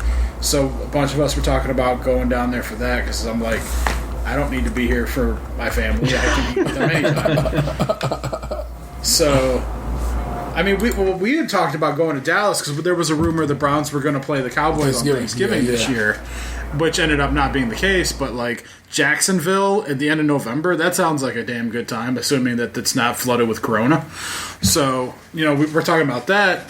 But it's like, I've got a month's worth of vacation. Like, these 4 things, like, Pittsburgh is a day trip. You know, like, I'd probably take that Monday off, but it's like, I don't need to take a week's vacation for that. Cincinnati, I'd take 1 day off probably Monday, but, like, we'd probably leave Saturday morning, get down there, do our, like, shit, and then Monday would be my recovery day. Dallas would probably be, like, I'd probably take 3 days off for that or so. Yeah. And Jacksonville, I'd probably take like 3. But even still, it's like that's only like 8 days. I'll have 4 weeks worth of vacation right now, so I'd still have almost 2.5 weeks worth of vacation, not including sick time. So it's like I could afford to go to Canada for a couple days, and like I could go up to Detroit and take like a lazy day or take a little mini road trip for a couple days. Like I wanted to go up to like originally, I was talking about going to go to Minneapolis, Wisconsin type area on like a whiskey road trip to hit up some liquor stores and see some sights and just get the fuck out of here. It's like get some cheese curds. Almost halfway over, dude. I love cheese curds. But it's like, yeah, it's like you talk about this movie, like, yeah, I've seen Scott Pilgrim, and like, do I actually give a shit about seeing it in this theater? No. Would it be an excuse to go down to Columbus and get the fuck out of here for a day? Like, would I do it? Probably, because it's like, while I'm down there, I could go, you know, hit up something that I can't do up here. Like, I'm sure there's liquor stores down there that I never go to, or I go to a restaurant, or just something to get the hell out of here. Yeah. And it's like I have all this time burning a hole in my pocket, so it's like I gotta do something with it. Yeah, that's what's up. Like I said, I'm super hyped about. Like I said, I love that movie. I'm super hyped to see it again. Of course, I will be happily buy it again on a 4K Blu-ray. No big deal with that either. And shit, I have enough time where we can still even go to Canada, even if the Indians aren't playing the Blue Jays. Yeah, at this point, bro, it's like charge the fucking game. I'm like, I don't think we're gonna get to see the Blue Jays Indians games. I don't know if they'll even exist. But it's like we don't even know if there's actually going to be a baseball season. The way it talks, like they're haggling over money, and it's like baseball players aren't going to give up. Like the way it was originally talked about was going to be a prorated version of their original salaries. Yeah. Now the teams are trying to come back with a like, we want to pay you even less than that, and the players are like, the fuck. Yeah. So, like, at this point, I'm sure there's probably not going to be a baseball season because they're going to bitch and, like, haggle over this for a while to the point where, like, they're going to run out of time. Exactly. And we use the Indian games as an excuse. Yeah, we're going for the Indians game. It's dope. Well, it's a nice little bonus, like, you know, while we're there, hey, a hometown thing is also here. But it's like, I don't need the Indians plane to go up to Canada. Yeah. Like, there's plenty of other shit I like doing up there and would like to see that don't involve the Cleveland baseball team. Exactly. So I will, like I said, as soon as the border is open and they cool and Airbnbs are working again or whatever. I guess I could look at their hotels, just regular standard hotels. I've not done that in any of my Canadian trips, but I guess that's possible. And man, you don't even worry about that. That's happening. we crossed the damn border. Yeah, I don't know. My birthday is coming up soon, and I might not do anything spectacular, but I don't know. I'm definitely gonna. I don't know. Shit, maybe I'll surprise myself and go to Marshall's for my birthday. Mask up, glove up, and hit it and make it happen. Yeah. It's popping. We got the Marshall's going down. Okay, so you buying more games, or you just stick with what you got so far? You got Spidey, Red Dead. I bought Miss Pac-Man for $2. Okay. That was it. I mean, I don't know really any other games that I would get really. The review for Last of Us comes out the day before your birthday. The game itself doesn't come out for another week after. Yeah, like exactly like 6 to 7 days after that. Yeah, so it's like, I mean, come on, bro. You gonna play part 2 regardless. Yeah, so, I am. So there's no whatever to it, but it's cool. You like I said, if you are at all interested in, like just saying, just popping some shots, like I said, you download Call of Duty Warzone. Yeah, and like I said, it's free, so you can just download it, and we can jump on, we can get on mic, and we can just pop magnitude. You know what I'm saying? I'm down for. Beyond anything else, like I said, I used to play games with Seth and Balls Rock and Chris, but I would seriously very much love to be able to play games, jump online and play with y'all. I think me and Box may have played Halo Reach online at least once. 4? I think it was 4. It was 4 because we both bought 4. We went lined up for that shit, didn't we? Yeah. So that's fine. yeah. So yeah, my kid has that statue. Yeah, that's definitely that. Yeah. Okay. So we I have jumped on and played online with Box 4, but it'd be dope to jump on and play with you and just like we just sit out there calling targets and either getting real good or being real bad. So it's a Friday the 13th game for PS4. Yeah, but also right now there is a Predator game made by those same guys, and so that one's a little dope because they got that you can play as the Predator, and everybody else plays as like the crew, and like so you get to jump around and be the Predator, just causing havoc and being invisible and shit, and get in the chopper. Yeah, so. Those same guys that said Friday the 13th been out for came out. There was their first game, and then what had happened with that is because there was a lawsuit with Friday the 13th, they ended up not being able to add more to it because they were going to add some more like skins to it and do some more stuff to it. Okay, ended up being a big lawsuit between the people who own the license and some of the studios who made the movies, and they were like, well, fine, we can't do nothing else with this, but let's start making something else, and that's how they ended up making the Predator game, which is right now only on PlayStation and PC, if I'm not mistaken. So it has 4.5 stars. The Friday the 13th game on Amazon. Yeah, so you get out there and get your stabby. Like I said, that one you play Jason or you play the campers. I'm never going to play a camper. I mean, if I was ever to buy it. Yeah.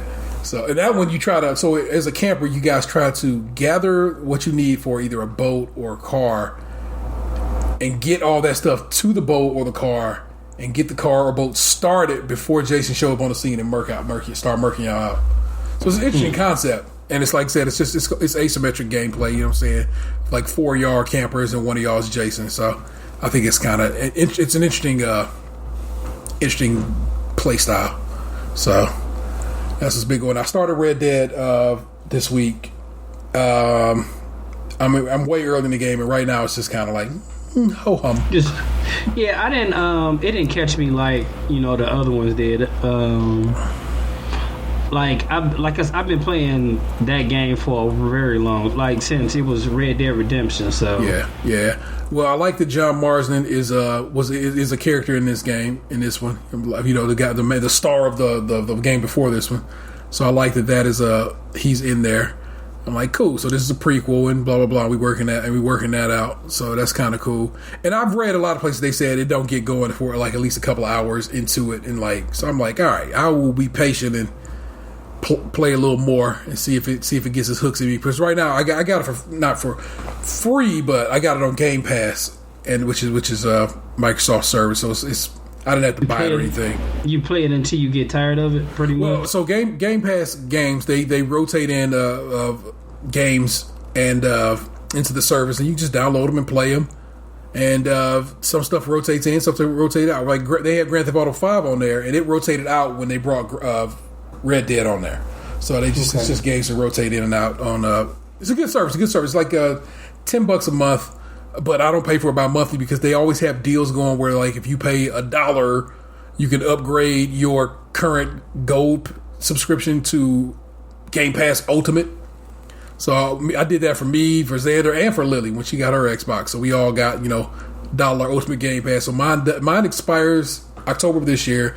Xander's goes until like deep next year, and Lily's goes until deep next year as well. So that's what's up. So Game Pass is a deal and a half if you're an Xbox gamer, because all the first party Xbox games are on there for free. So whenever they drop something Xbox, made themselves, it'll go on there for free day one, which is real hype. So I played some really good games. I started playing Minecraft Dungeons this week, which came out Tuesday, and that's been real fun. So I've been a bit of a gamer, like I said, gaming and spinning records, man. And I come down every morning. My kid, because they're out of school, he out of school. I come down every morning. It's some record spread out on the table and some shit, because he been spinning shit at night. You know what I'm saying, on the low. So Xander loves playing records himself as well. But that has been a bit of a delight. Like I said, playing games, spinning records. Like I said, just using stuff I have in the house and cooking. I've been doing some, I made ice cream this week. I made cereal milk ice cream. It turned out real well. Everybody seemed to like it. They seem to like my ice cream. So because that's like the second batch I've made. I baked chicken wings the other day for the first time, but the chicken wings were from 2018. They're deep freeze. Deep freeze, man. It's the truth, because I was worried about the quality. I wasn't so much worried about getting sick, because they've been frozen the entire time I've had them. So you can freeze shit and it'll basically almost last forever. I was just worried about the quality, as far as taste was concerned. So I brined them during the afternoon, and then I basted them with butter and covered them with seasoning and baked them at 400 degrees for 30 minutes. Fucking perfect. Nice. Get your lemon pepper. That's actually what I ate for dinner today, because I cooked them on Sunday, and I've been eating them throughout the week. So I had them for dinner 3 times. Yeah, man. They didn't taste funny. It tasted like normal. Like they tasted like 2020 chicken. I hope not. You know what I'm saying? Who knows what's going on in 2020 chicken wings? But still, maybe some 2019 classics. Yeah, man. I boiled 30 eggs yesterday to make egg salad with. So I swear to God, I boiled the eggs yesterday while I was on the clock. I mean, it's probably some shit I shouldn't admit, but so I put them on the boil while I was working, and then on my lunch break I took them off and I strained them, and then I put the strainer in the freezer for a while to get them to cool down. Because I know you're supposed to put them in an ice bath, but I don't generally have ice on hand all like that. If I have ice, it's because I planned it out well in advance. So I just threw the whole strainer in the freezer to get them kind of cool down quicker, and then I left them in the fridge overnight. And then today, when I had some downtime, but I wasn't on break yet, I sat here and I was monitoring my email inbox while I was watching YouTube and peeling eggs. Shelling eggs. I shelled 30 eggs while I was working today. Hey man, it's so, like I said, I churned ice cream the other day while I was working, bro. It goes down, man. I think they know how it's supposed. I think they understand that in the work from home situation, other shit got to be taken care of. I clean my kitchen every morning while I'm on the clock. You know what I'm saying? I empty and or fill or both the dishwasher. You know what I'm saying? Wipe it down and so forth. It is what I do now. It's a part of my daily routine. So the thing about it though that it kills me in a way is they act all the emails we get is tips on what to do at home, as far as make sure that you still move as much as you can, and you have a balance between your work life and your home life, and you stick to a schedule, and this, that, and the other. And I'm and then it's always the emails where it's oh, let's make sure that we're all still connected, and send in pictures of you doing this or recipes for that. We did that twice in my department, and I ain't heard from it since. They're sending pictures in. You know who was my department manager before they moved here. And so it's that's her life's mission, is to do shit like that. So and then it's the new lady is kind of in the same vein. So it's every day it's oh, tell us what states you lived in, or what's your favorite food, or what movie did you see in 1992? And I haven't answered a single one of those fucking emails. I delete every single one of them.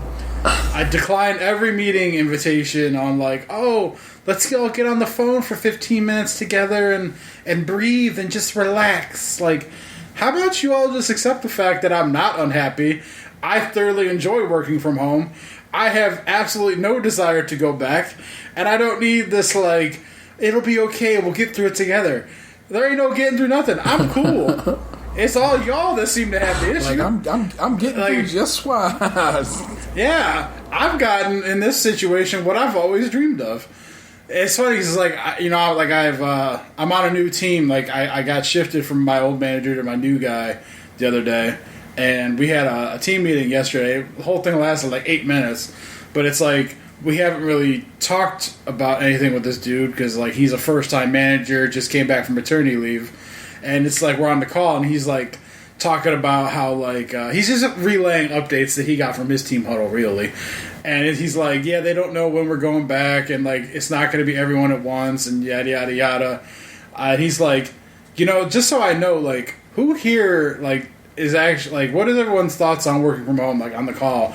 And I immediately was just like, I don't want to go back. And then other people were like, yeah, I like working from home. Not a single person on our phone call was like, I can't wait to go back. I'm miserable. Take me. Everyone was just like, we don't want to go back. Like, we're all quite content to never have to go back to the office again. Read. I just Yeah. Now that I have, like I said, I've developed a bit of understanding, and I just been reading how I'm probably okay to go as long as we're not touching. I'm probably okay with touching stuff. This motherfucker's breathing on my ass, and I'm like, nah, bruh. I'm not cool with that. Apparently, they're packing up the office right now and are wiping down all our surfaces. So all of my stuff will be in a box when I get there. And I'm like, I don't want them touching that shit. I'm pretty sure I grabbed my dad's.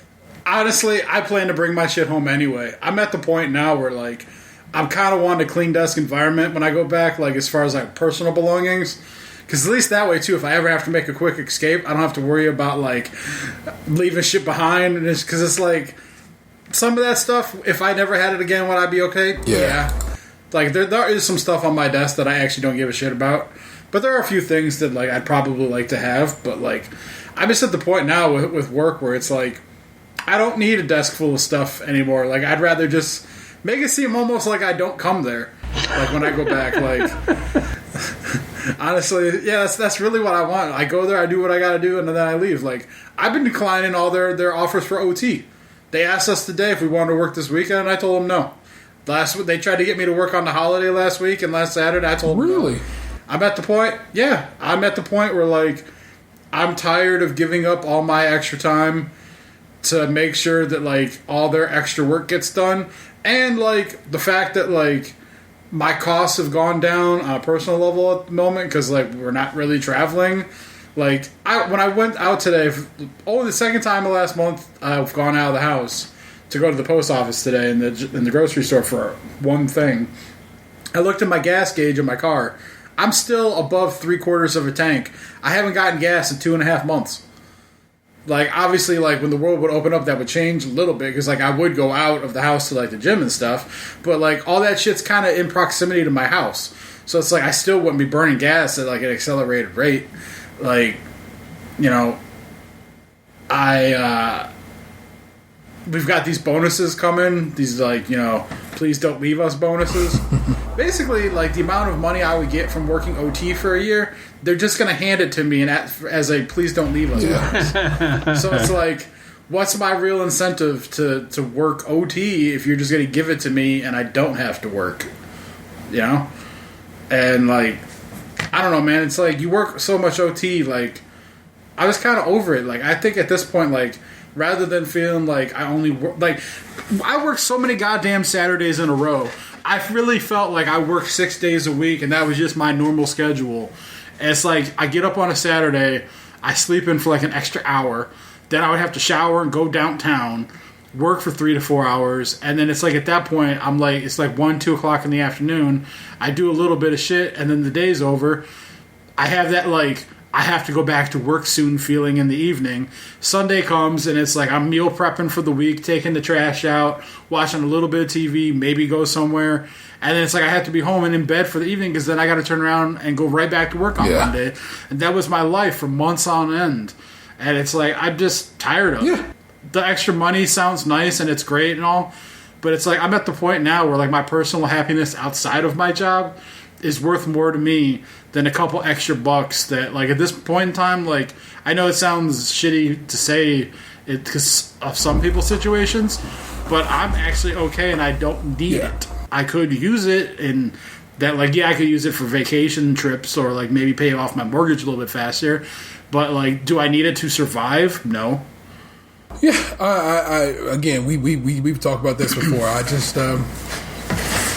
my mental well-being is just more important at this point. You know what I'm saying?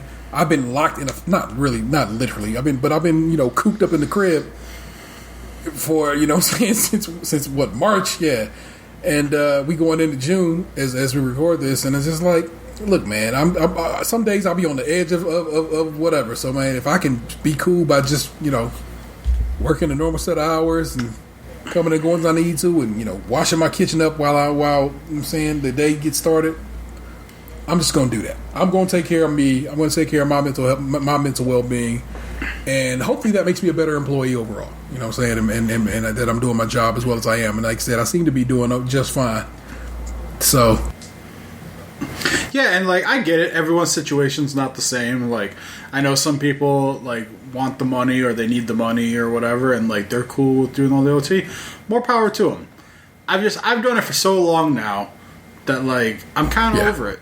Like I've worked hard to put myself in a position where I'm not reliant on it.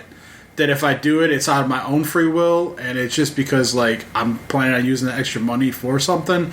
Like at this point, like if I were to do it, I would probably either use the money to put extra money on the principal of my mortgage, or I would save it and use it like a splurge purchase of sorts. Like, I was looking at statues before we got on this call, like Venom statues on Slideshow. I got an email from them, and I was looking at their new release, and then I was looking at a couple of things in their back catalog, just to get an idea what was on there. Not saying that I'm about to go drop a K on a statue, but it's like that's the kind of thing I would do it for. Like, but then it's like I'm gonna have to work 8 Saturdays to like afford like a $700 statue or something. Yeah. Like I'm assuming taxes on the money I would be getting and then taxes on the statue. And it's like, do I want to do that? Is 8 Saturdays worth all the time and effort? And that's 8 Saturdays where it's like I can't make plans in the morning, afternoon time to go to, like, say, the flea market were open and I wanted to go down to the flea market. I can't go do that because, like, I committed to working overtime. Or it's like you wanted to go to Columbus and see a Scott Pilgrim movie.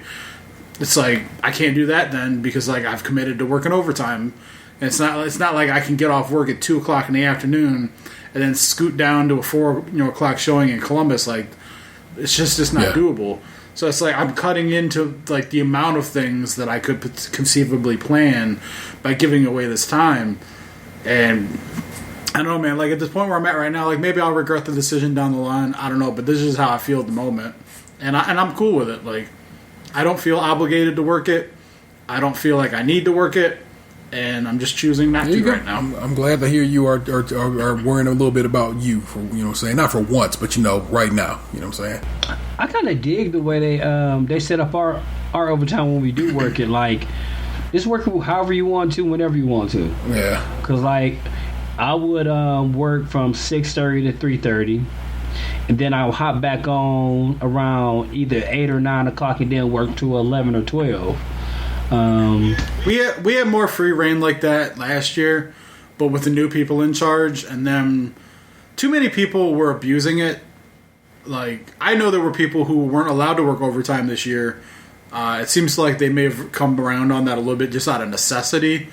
But there were people a couple months ago who I know for a fact weren't allowed to work overtime because they were deemed taking it unjustly last year. Like, their production didn't meet what they were working. I honestly wish they would do that in our area. Yeah, well, the problem was, though, that it fucking hurt all of us that weren't stealing overtime. because then it's like when we needed to work it, because they buried us in work, we couldn't work it because it was shut off. And then if we had to work it, we had to fucking beg and get permission. Whereas before, if I needed to stay, I would just stay. I didn't have to ask permission. I would just do it, get the job done, and then I could move on with my life. I think that's part of the other thing now. It's like, if they want me to work a Saturday, I can't just like necessarily come and go as I please. It's like I have to tell them when I'm coming, when I plan on leaving, how long, like, you know, how many hours I plan on working, all this kind of shit. So it's like, you're asking me to give up my time to come do some shit for you, and then you're putting like all this kind of regulation on like my time, and I'm just kind of over it. Like they put a little bit of a sour taste in my mouth where it's like, I don't know what I'm going to do Friday night. Maybe I stay up until 3 o'clock in the morning and I don't get up till 11. That's my decision. I don't feel like I should have to cut into my personal time on like my weekend because like you wanted to know if I'm going to be able to get online at 9:30 in the morning. Like, and it's just not worth it to me in that regard. Yeah. You know, respect it. Like I said, I'm just just groove to it, man. It's just why not? You know what I'm saying? Especially like I said, especially during these times. Again, I have to reiterate that right now during the midst of this pandemic, bro, take care of you. Take care of you. I mean, but it's not even the pandemic, really. Like I feel like I felt like this before the pandemic. I felt like this, like I said, when I was working 8, 9, 10 Saturdays in a row. And it's like I was just doing it because I convinced myself that I needed the money or that the money was worth it. But then it's like I don't work a couple in a row, and I realize like how precious that time is that we get away from the office, because we don't get that much away from the office. We work 5 out of 7 days a week, and then it's like then I'm giving one of them back, so it's like I'm getting like essentially 1 day off a week. It wears on you, and I worked this hard to put myself in the position, like I said, where I don't need to work it if I don't want to, and right now I don't want to. There you go. Well, which is funny because like a year ago, I thought a lady in our office was crazy when she told me she didn't want to work any overtime because she would never come in on Saturdays and shit like that. And I was just like, this is crazy. Why would you not take it? Like, they're giving us a chance to get extra money. And it's like, now a year later, I'm like, I get it. I see where she's coming from. Well, like that, people. I think we have come to a solid conclusion. Thank you as always for listening. Let me run through housekeeping, which I actually wrote up so I can actually run through it hopefully succinctly. As always, please rate, review, subscribe, and share the show wherever possible. Please subscribe to our YouTube and Twitch channels and follow us on Twitter. It's SkimPod, SKIMPOD. If you want to support the show financially and have a few bucks to toss our way, you can join our Patreon, where members at the $5 and above tier get extra content each month and early access to new shows. We also have merch available over on tpublic.com/user/StageCrunchy and Milk, all one word, StageCrunchy and Milk. Apparently doing it any other way will not allow you to find us. And the link, even though I provide you a link every week in the show notes, doesn't seem to click like it should. So I'm going to give you very specific instructions. tpublic.com/user/StageCrunchy and Milk, all one word, StageCrunchy and Milk. And you can go check out what designs we have available now. I am in the midst of trying to come up with some other designs, and I probably will jump on that sooner than later. And hey, if you want to, feel free to give us a call at 216-302-8763. It's 216-302-8POD. We'd love to hear from you, just cause. I'm saying I think that'd be pretty dope. Our missing man is at the Real ODP. Just was a bit busy tonight and could not break free to come do this with us. But we hope he'll be back next week. And if not, it's cool, bro. We got you. Oh, Dirty Phantom. That voice you just heard was Tatum 216. We are nearing his birthday. We're not there yet, but we're getting there. So you know what I'm saying, if you want to get something off my man's Amazon wish list, you do that, okay?